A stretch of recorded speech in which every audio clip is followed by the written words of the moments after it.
Durante 350 años, España operó una máquina institucional diseñada para entrar a tu casa en la noche, confiscarte todo lo que tenías, encerrarte en una celda secreta sin decirte de qué te acusaban, torturarte hasta que confesaras y quemarte vivo en una plaza pública frente a miles de espectadores que aplaudían. Y lo hizo en nombre de Dios. El Tribunal del Santo Oficio de la Inquisición Española fue fundado en 1478 por los Reyes Católicos y no fue abolido definitivamente hasta 1834.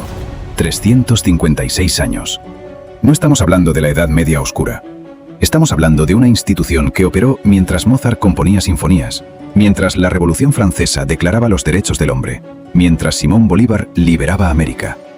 Y todo está documentado. Los registros de los procesos, las transcripciones de las sesiones de tortura, las listas de ejecutados, todo está en el Archivo Histórico Nacional de Madrid. Puedes consultarlo hoy. Pero cuando termines de escuchar esto, nunca más podrás ver un crucifijo de la misma manera. Empecemos con algo que nadie te contó sobre cómo funcionaba el sistema, porque el mecanismo era más perverso de lo que cualquier película te ha mostrado. El Santo Oficio tenía lo que llamaban edictos de gracia. Publicaban un aviso en todas las iglesias invitando a los herejes a confesar sus pecados voluntariamente, en un plazo de 30 o 40 días, prometiendo penitencias leves. La gente confesaba cosas menores esperando clemencia. Pero el sistema tenía un giro diabólico. Esa confesión te convertía automáticamente en sospechoso de conocer a otros herejes.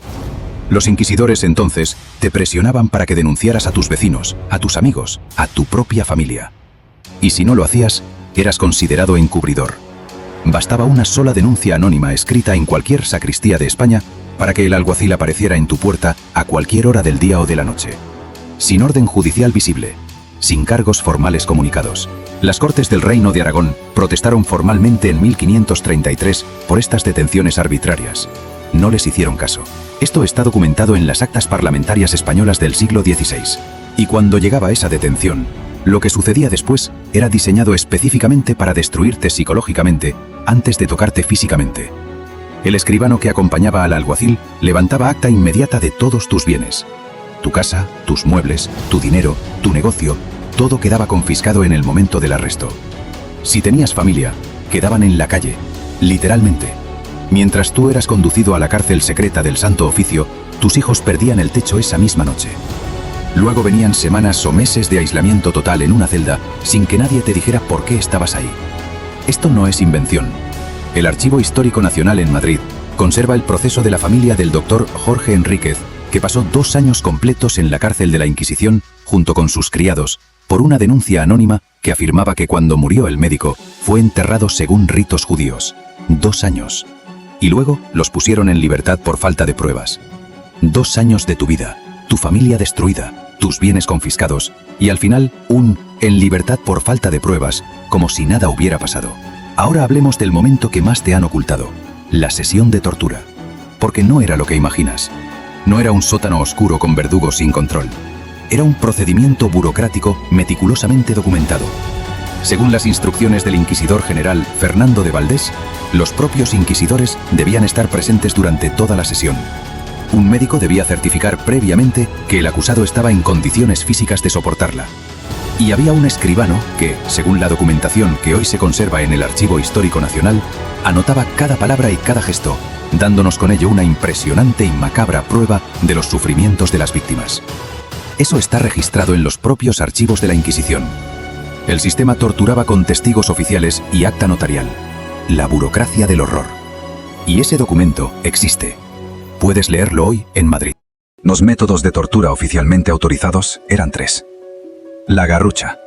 Ataban las muñecas del acusado por detrás de la espalda, lo izaban varios metros del suelo mediante una polea con pesas en los pies y lo dejaban caer en seco. El impacto dislocaba los hombros, los codos, las muñecas. Se repetía múltiples veces. La toca, también llamada tortura del agua, ataban al acusado boca arriba en una escalera inclinada con la cabeza más baja que los pies, introducían un paño de lino en su boca y vertían agua continuamente desde un jarro, creando la sensación de ahogamiento permanente. Los acusados describían sentir que morían en cada momento. El potro. Ataban al acusado con cuerdas que envolvían su cuerpo y extremidades, y el verdugo apretaba las cuerdas dando vueltas hasta que moría en la carne. El historiador Henry Kamen, de la Universidad de Yale, cita literalmente la descripción del proceso. Las cuerdas mordían la carne atravesándola. Eso lo describe el propio manual de procedimiento de la Inquisición. No un enemigo de la institución, su propio reglamento interno. Ahora escucha esto, porque destruye cualquier defensa del sistema. El Archivo Histórico Nacional conserva la transcripción directa de una sesión de tortura.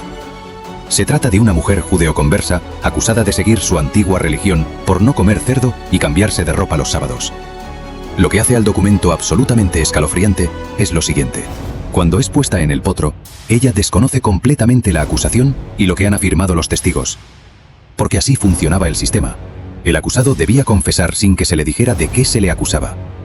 El documento registra sus palabras durante la tortura. Cito directamente del expediente conservado en Madrid. Señores, ¿por qué no me dicen lo que tengo que decir? Señor, pónganme en el suelo. ¿No he dicho ya que hice todo eso? Esta mujer estaba dispuesta a confesar cualquier cosa, lo que fuera, para que pararan. Y los inquisidores le pedían que lo dijera con más detalle. El sistema estaba diseñado para que el acusado inventara su propia condena. Eso no es justicia. Es tortura institucionalizada con firma notarial. Y aquí viene algo que nunca verás en el colegio, porque destruye la narrativa de que la Inquisición era solo una cosa de su tiempo. En el año 1518, 40 años después de fundada la Inquisición, las Cortes de Castilla protestaron formalmente ante el rey porque el sistema de secreto de los testigos era, cito las propias Cortes, una invitación abierta al perjurio y al testimonio malévolo.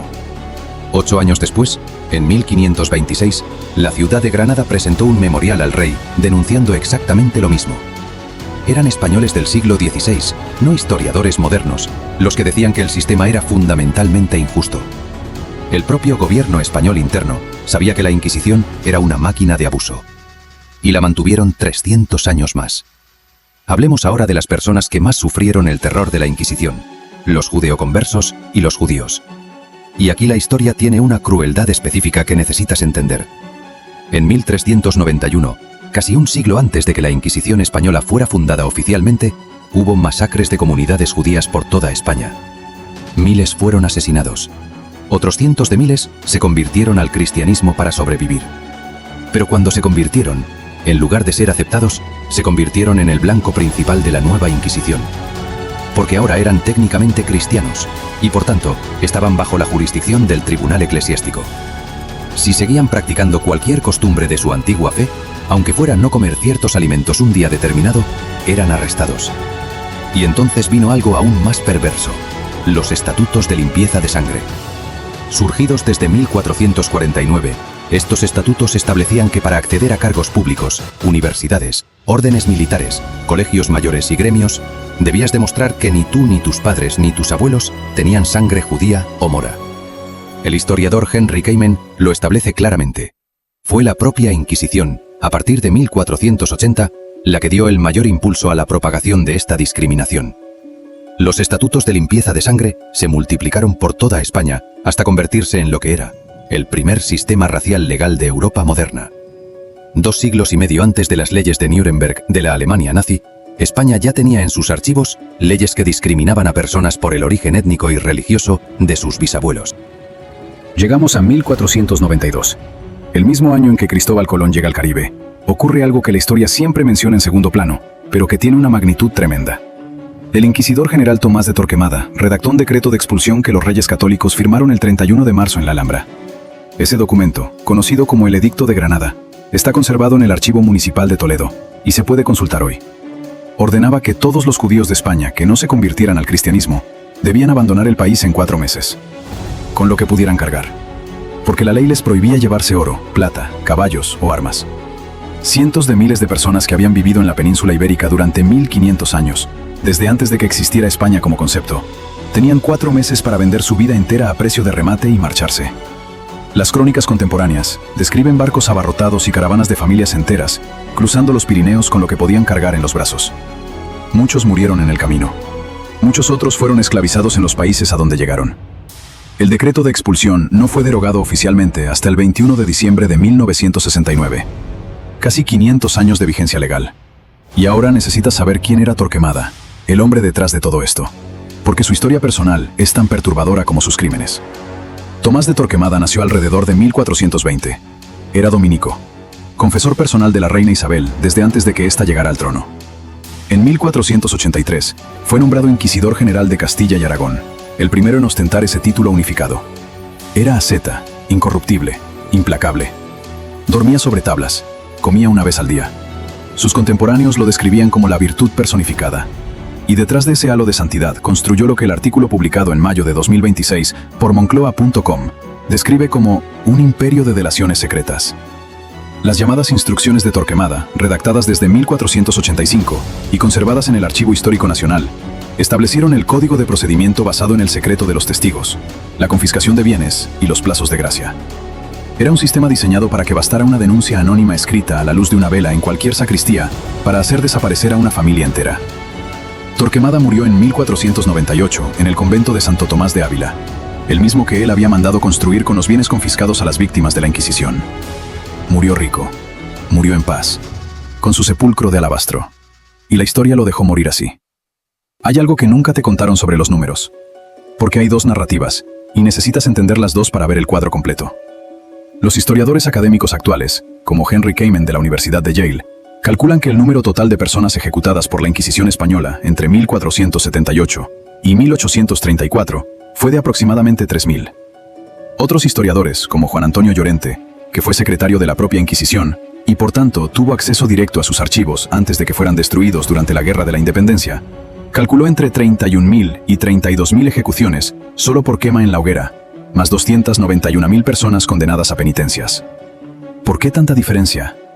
Porque en 1809, las tropas francesas destruyeron una parte sustancial de los archivos de la Inquisición cuando invadieron España. Los documentos que Kamen estudia son los que sobrevivieron. Los que Llorente vio en 1800 ya no existen. Pero más allá del debate sobre los ejecutados, hay un número que nadie discute. La Inquisición procesó decenas de miles de personas. El historiador Rodney Stark, citando estudios de los archivos de Aragón y Castilla, documenta 44.674 casos solo entre 1540 y 1700. Y cada uno de esos casos significaba una familia destruida, bienes confiscados, reputaciones arrasadas, años de cárcel, y el terror de saber que cualquier vecino podía denunciarte por cualquier cosa en cualquier momento. Pero hay algo aún más perturbador que los números. Y es la escala del terror psicológico que la Inquisición diseñó deliberadamente para la sociedad entera, no solo para los procesados. Porque el sistema funcionaba a través del miedo público. Los autos de fe, esas ceremonias donde se leían las condenas y se ejecutaba a los condenados, eran espectáculos públicos obligatorios. Se celebraban en las plazas principales de las ciudades. Las autoridades civiles y eclesiásticas estaban obligadas a asistir. A los condenados se les ponía el San Benito, una túnica amarilla con cruces rojas, y eran paseados públicamente antes de recibir su sentencia. Si eras reconciliado con la iglesia, tenías que colgar ese San Benito en la iglesia de tu ciudad para siempre, con tu nombre y tu delito inscrito, para que tus hijos y tus nietos vivieran marcados. Las catedrales de Toledo, Córdoba y Cuenca todavía conservan algunos de esos San Benitos. Puedes verlos hoy. Son el registro físico de las familias destruidas. Y el primer auto de fe de la Inquisición española fue el 6 de febrero de 1481 en Sevilla, cuando 6 personas acusadas de rezar en hebreo en secreto fueron quemadas vivas mientras la multitud observaba. Eso es lo que inauguró este sistema, una ejecución pública por rezar en privado. Y aquí llega la pregunta que debería paralizarte. La Inquisición española operó durante 356 años. Tenía tribunales en toda España y en América. Tenía toda la estructura del Estado detrás. El rey, la iglesia, el ejército, los notarios, los médicos. Tenía un procedimiento tan codificado que hasta los médicos firmaban antes de que empezara la tortura. Y sin embargo, fue Napoleón Bonaparte, el general corso que invadió España en 1808, quien primero la suspendió mediante decreto. No la iglesia, no el rey español, el invasor francés. Tuvo que venir un ejército extranjero a frenar algo que España no fue capaz de detener sola en 300 años. Y cuando las tropas francesas se fueron y los españoles recuperaron el control, la Inquisición fue restaurada en 1814 por Fernando VII. Eso también está documentado. El rey español la abolió, el ejército francés se fue, y el siguiente rey español la restauró. Finalmente fue abolida definitivamente en 1834, durante la regencia de María Cristina. No porque la Iglesia reconociera que había estado mal, sino porque España necesitaba modernizarse para competir con el resto de Europa. Hay un último dato que cierra este círculo de manera que debería dejarte sin palabras. Torquemada, el hombre que diseñó el sistema más brutal de persecución religiosa de la historia española, el hombre que ordenó la expulsión de cientos de miles de judíos, el hombre que construyó un convento con los bienes robados a sus víctimas, tenía él mismo ascendencia judía. Su propio tío abuelo, el cardenal Juan de Torquemada, había criticado públicamente los estatutos de limpieza de sangre. La familia de Torquemada era exactamente el tipo de familia que su propio sistema perseguía. Y aún así, construyó ese sistema con más ferocidad que nadie. Es posible que sea el mayor acto de autotraición de la historia de España. Y su tumba, ese sepulcro de alabastro que construyó para su gloria eterna en el convento que levantó con el dinero de sus víctimas, fue profanada en 1809 por las tropas francesas que entraron al convento, abrieron el sarcófago y esparcieron sus huesos por el claustro. La historia le cobró las cuentas. Solo tardó 3 siglos. Así que la próxima vez que veas una iglesia con escudos de la época de los Reyes Católicos, recuerda esto. Recuerda a la mujer en el potro, gritando que confesaría lo que fuera, con tal de que pararan, sin saber siquiera de qué se le acusaba. Recuerda al doctor Jorge Enríquez y sus criados, pasando 2 años en una celda secreta por una denuncia anónima que resultó ser mentira. Recuerda a las familias judías que habían vivido en España durante 1500 años, cargando con sus hijos por los Pirineos en 4 meses, porque Torquemada así lo había decidido. Recuerda los 44.674 procesos documentados entre 1540 y 1700. Recuerda que los sanbenitos, con los nombres de las familias destruidas, siguen colgando en ciertas catedrales españolas hoy mismo. Y pregúntate por qué te enseñaron en el colegio que la Inquisición fue un asunto menor, exagerado por la propaganda inglesa, cuando los propios archivos españoles que puedes consultar en Madrid cuentan una historia completamente diferente. Porque la Inquisición no fue un exceso. Fue un sistema, diseñado deliberadamente, operado metódicamente, con médicos que certificaban antes de la tortura, con escribanos que tomaban actas durante la tortura, con jueces que firmaban las sentencias después de la tortura, con un manual de procedimiento que todavía existe, con archivos que sobrevivieron parcialmente a 300 años de intentos por destruirlos. Y ese sistema funcionó durante más tiempo que el que lleva existiendo la mayoría de los países de América Latina. No fue la Edad Media, fue ayer. Si este vídeo te perturbó, si te hizo cuestionar lo que te enseñaron, dale like. No porque te haya gustado lo que escuchaste, sino porque estas verdades necesitan ser dichas. Suscríbete si quieres más historias sin filtros, sin romantización, sin las mentiras convenientes que nos enseñan para que no hagamos preguntas incómodas. Y déjame en los comentarios, ¿te enseñaron algo sobre la Inquisición en el colegio? ¿O solo te dijeron que fue algo exagerado? Porque hay una diferencia muy grande entre lo que nos contaron y lo que está escrito en los archivos. Porque al final, la historia no es lo que pasó, es lo que elegimos recordar y lo que elegimos olvidar. Y hemos elegido olvidar mucho sobre la Inquisición española. Demasiado. Ya no más. Si te gustó el video, suscríbete. Yo soy Don Fricks y este es mi canal.